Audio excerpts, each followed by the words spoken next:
안녕하십니까. 서울 잠실도장의 송정환 포정입니다.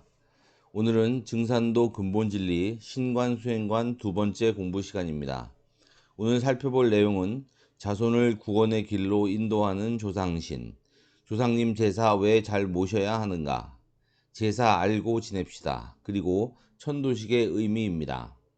자, 그럼 첫 번째 주제인 자손을 구원의 길로 인도하는 조상신에 대해서 알아보겠습니다. 교재 121페이지입니다. 자, 앞에서 공부하신 바와 같이 증산도 진리의 구원이란 우주 사계절 인간 농사 과정에서 인간 농사를 결실하는 가을 개벽기를 맞아 인간으로 오시는 참하나님, 상제님을 만나 상제님의 무국 대도를 닦아서 인간 완성을 이루는 것입니다. 그런데 이 구원의 길로 인도하는 존재가 바로 조상신이란 말씀입니다. 즉 인간으로 오신 참 하나님을 만나는 그 역사적인 순간을 있게 해주는 존재가 바로 조상 설령신이란 말씀입니다. 돌아가신 조상님들이 무슨 방법으로 자손을 참 하나님에게로 인도하여 주는 걸까요? 자, 주제 성구를 읽어보겠습니다. 하늘이 사람을 낼 때에 무한한 공부를 들이나니 그러므로 모든 선령신들이 쓸 자손 하나씩 타내려고 60년 동안 공을 들여도 못 타내는 자도 많으니라. 이렇듯 어렵게 받아난 몸으로 꿈결같이 쉬운 일생을 어찌 헛되이 보낼 수 있으랴. 너희들은 선령신의 음덕을 중히 여기라. 도전 2편 119장에 있는 말씀입니다. 조상 선령신들이 쓸 자손, 즉 이번 가을 개벽기에 열매를 맺어 혈통을 구원할 수 있는 제대로 된 자손을 타내기 위해서 천상에서 60년 이상씩 공을 들인다는 상제님의 말씀입니다. 자, 그런데도 못 타내는 자도 많다고 하셨습니다. 우리 증산도 도생들과 앞으로 증산도를 만나 인간 열매가 되는 분들은 다 조상 설령신들의 이런 뜨거운 정성과 기도를 통해서 몸을 받아 태어나게 된 것입니다. 그렇기 때문에 우리 도생님들은 이런 조상 설령신의 은혜를 망각하고 신앙을 게을리하지 말아야 하며 어떤 어려움이 닥치더라도 이겨내야 합니다. 자, 태상 종사님께서는 이렇게 말씀하셨습니다. 조상에게 있어서 자손은 숨구멍이다.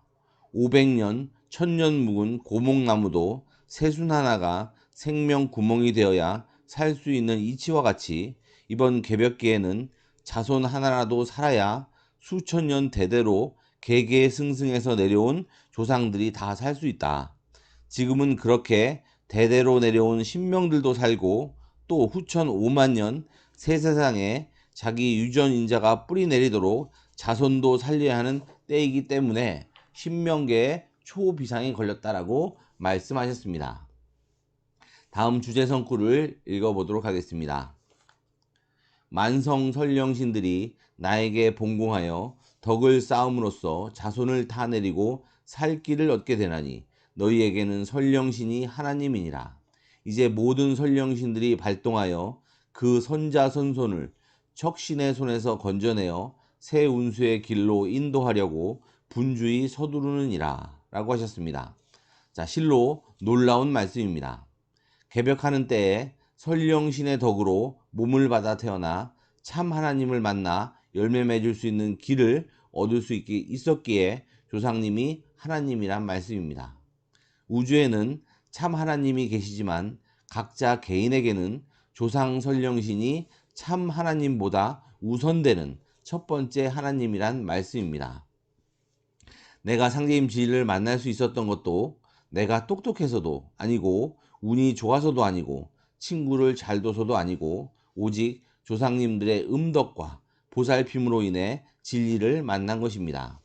오늘 이 순간도 자손을 보호하기 위해 기도하고 노심초사하고 계시는 조상 설령신의 은혜를 느끼고 감사해야 되겠습니다. 자, 종사님께서는 이렇게 말씀하셨는데요. 설령신들의 사무치는 기운을 받으면 자다가도 정신이 크게 깨이면서 아, 세상이 어째 이런가 하는 생각을 하게 되고 우연히 서점에 가서 증산도 책을 읽게도 된다. 그게 다 신명이 길을 열어주는 것이다 라고 하셨습니다. 자, 다음 성구를 읽어보겠습니다. 설령의 음덕으로 나를 믿게 되나니 음덕이 있는 자는 들어왔다가 나가려 하면 신명들이 등을 쳐들이며 이곳을 벗어나면 죽으리라 이르고 음덕이 없는 자는 서로 들어왔을지라도 이만을 쳐 내치며 이곳은 내가 못 있을 곳이라 이르느니라. 설령의 음덕에 대한 말씀인데요. 음덕이란 조상님들이 살면서 남에게 베풀었던 덕을 말합니다. 음덕이 많은 집안, 즉 조상님들이 남에게 덕을 많이 베풀어서 덕을 많이 쌓게 되면 그 자손이 좀 부족해서 상제임 진리를 제대로 닦지 못하여 벗어나려 하면 조상신으로부터 그 은혜를 받았던 신명들이 그 고마움을 갚기 위해 그 자손이 상제임 진리를 떠나지 못하도록 등을 쳐서 다시 신앙의 길로 돌아가게 한다는 말씀입니다. 반대로 조상님들이 남 못 살게 굴고 억울하게 만들고 그런 것들이 많으면 그 후손이 좀 잘나서 상제임지를 만나 신앙을 해보려 해도 그 피해를 받았던 신명들이 그 후손의 앞니말을 쳐서 신앙을 할 수 없도록 보복을 한다는 것입니다. 결국 조상님들의 덕을 베풀고 조상님들이 덕을 베풀고 살았는지 아니면 남 해코지하고 살았는지 그에 대한 인과응보에 의해 그대로 후손에게 영향을 미친다는 것입니다. 이렇듯이 조상님의 올바른 삶과 천상에서의 뜨거운 자손을 위한 기도 정성 이런 것들을 통해 오늘 내가 있는 것이고 상제임 진리를 만나 개벽을 극복하고 후천 성경을 건설하는 우주의 주인공이 되는 영광스러운 기회를 얻은 것입니다. 하지만 조상의 음덕만으로 혈통이 구원받는 것은 아닙니다.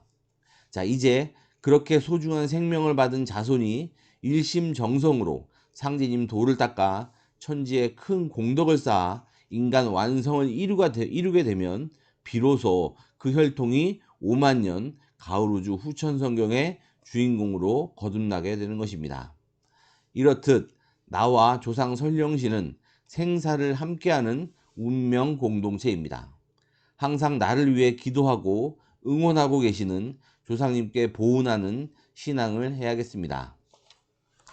자, 다음은 조상님 제사 왜 잘 모셔야 하는가입니다.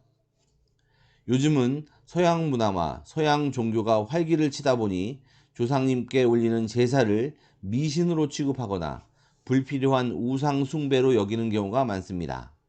하다못해 제사 모시기 싫어서 교회 다닌다는 이야기도 종종 들려옵니다. 조상과 자손, 아내와 남편 등 천륜 관계는 죽은 뒤에도 그대로 이어집니다. 죽는다고 해서 어디로 가는 것이 아니고 육신만 버리고 신명계에 그대로 계시는 것입니다. 신명계에 살고 있는 조상신은 마치 어린아이를 돌보는 어머니와 같이 끊임없이 지상의 자손을 보살피고 있습니다. 살아서나 죽어서나 이 우주 천체권 내에서 나를 가장 보살펴주고 잘 되기를 바라고 계시는 분은 자신의 부모 조상인 것입니다. 그렇기 때문에 자손은 조상을 잘 받들어야 합니다. 조상 제삿날은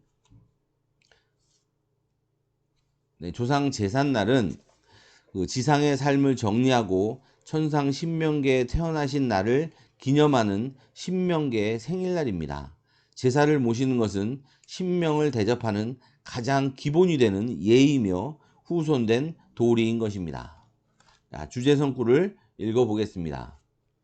도전 2편 26장에 있는 말씀입니다.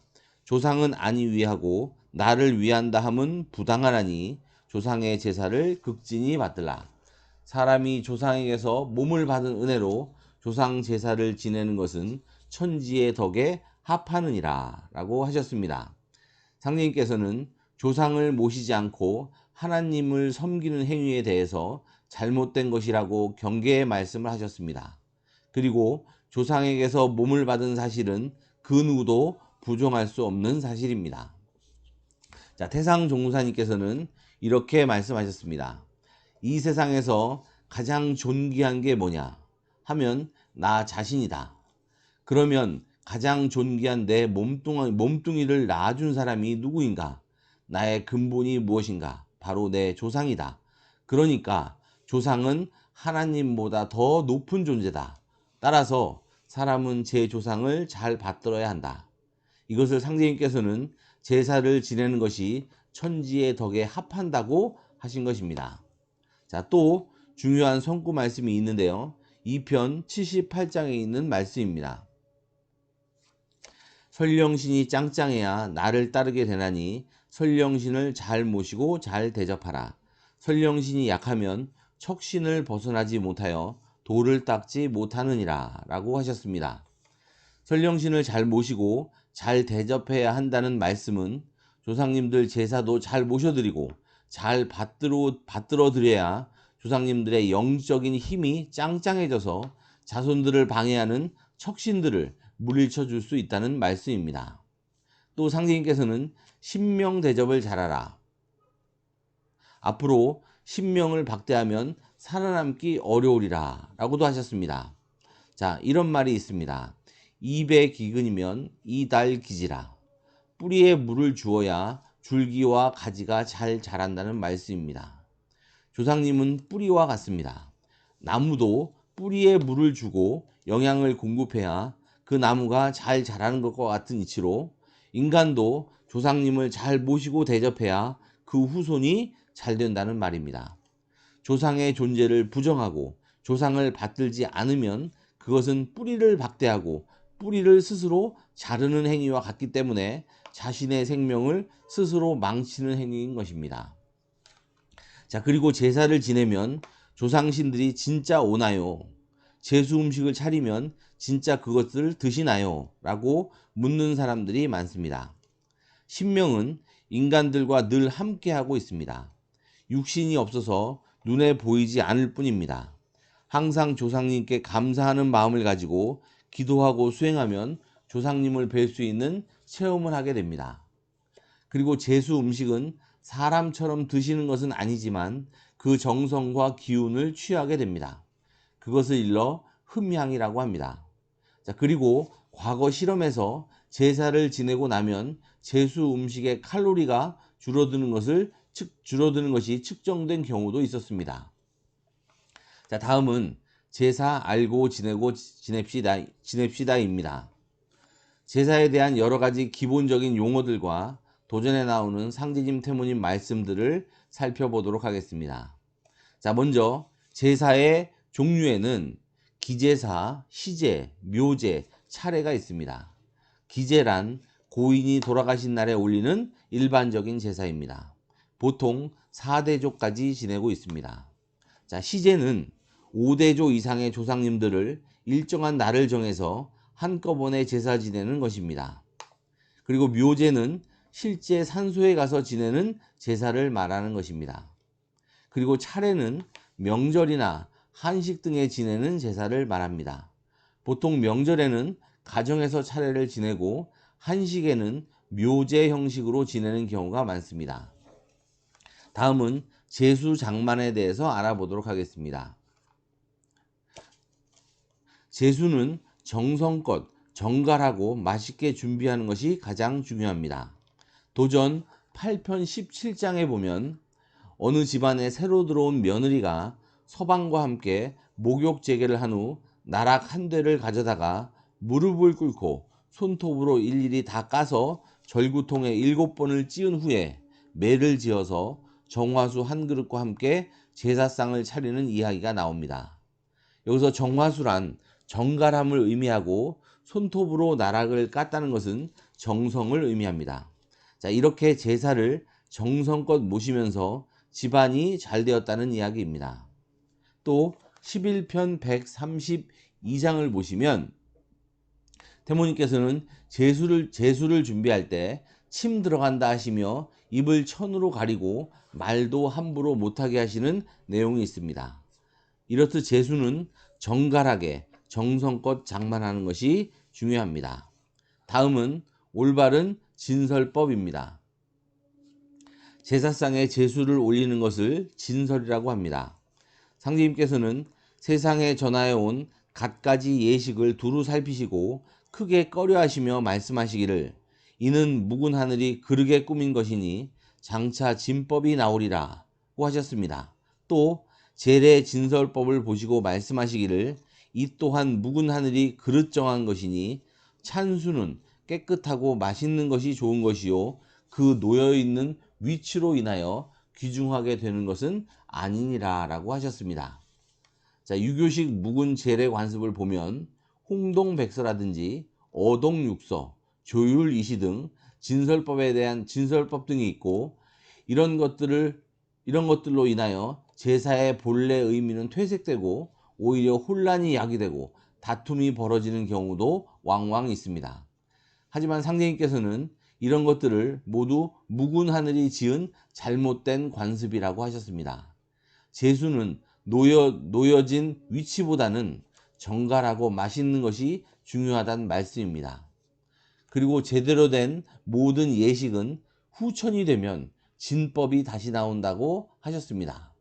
전 인류가 인간 개벽을 통해 영성의 눈을 열어서 신명세계를 체험하고 알게 된다면 자연스럽게 진법이 나올 것이라 생각됩니다. 자, 태무님께서도 평소 재물을 진설하실 때 전후 좌우에 일정한 위치를 정하지 않으셨습니다. 자, 마지막으로 흠향과 음복입니다. 도전 4편 144장에 있는 말씀인데요. 신은 사람 먹는 데 따라서 흠향하느니라 라는 말씀이 있습니다. 신이 흠향하는 음식도 사람이 먹는 음식과 같다는 말씀입니다. 자, 또 도전 7편 71장에서는 귀신은 먹어서가 아니라 기운으로 응감한다 라고 하셨습니다. 그리고 태무님께서는 치성 음식은 약이 되고 복이 되니 똘똘 뭉쳐두지 말고 한 명도 빠짐없이 골고루 나누어 먹으라 라고도 하셨습니다. 자, 다음은 천도식의 의의입니다. 천도식은 자손이 조상 설령신을 상제님 도문으로 인도하는 제사의식입니다. 조상님의 음덕으로 상제님 진리를 만나 도문에 입도할 수 있었기 때문에 그 은혜에 보은하기 위해 조상님들을 천상의 상제님 도문으로 안내하는 의식입니다. 증산도에 입도한 도생이라면 가장 먼저 준비해야 하는 의식입니다. 자, 그리고 천도식은 선천상극이 사배한 세상을 살면서 그 생긴 원과 한을 풀어드리는 의식이기도 합니다. 조상님들은 자손이 상제님 신앙을 열심히 하고 자손이 올려준 천도식을 통해 상제님 도문에 입도하는 것이 가장 큰 영광이자 이 생에서 쌓인 원과 한을 동시에 풀어버리는 가장 행복한 순간입니다. 절이라든지 다른 단체들에서도 천도식을 올리지만 그것은 단순히 죽은 영혼이 한을 풀고 편안하기를 기원하는 것입니다. 그러나 증산도 천도식이 근본적으로 다른 점은 참 하나님께 조상님들을 인도한다는 것입니다. 자, 태상종사님께서는 천도식을 하면 단순히 천륜이나 가족이 편안하게 되는 정도가 아니다. 궁극적으로 무슨 의미인가? 우리 증산도에서 모시는 천도식의 목적은 상제님 도를 인식하고 상제님 도를 받아들이고 상제님 도의 구도자가 되는 것이다. 증산도 천도식은 궁극으로 천상조화 정부에 조상님을 입도시키는 것이다. 그리하여 조상과 자손이 함께 상제님 도를 이루어 나가겠다는 것을 천지에 서약하는 의식입니다. 자, 도전 2편 119장에 있는 말씀입니다. 태울 줄을 많이 읽으라. 태울 줄은 설령 해원 주문이니라 라고 하셨습니다. 태울 줄을 열심히 읽는 것은 상제님 신앙을 열심히 하는 것입니다. 상제님 신앙을 열심히 하는 것이 조상님들의 원한을 푸는 것이라는 말씀입니다. 그리고 상제님 도문에서 천도식까지 올려드린다면 조상님의 은혜에 보은하는 가장 확실한 방법이 될 것입니다. 그리고 천도식을 준비하고 올리는 과정에서 조상님들과의 많은 교감을 하게 되고 조상님들에 대한 체험을 하면서 신앙이 더 깊어지고 확고해질 수 있습니다. 그러므로 천도식을 준비하는 도생님들은 반드시 정성 공부를 함께 하시고 어려움이 있으면 조상님께 기도드리며 함께 어려움을 끌어나가는 체험을 하시기 바랍니다. 오늘 공부는 여기서 마치겠습니다. 감사합니다.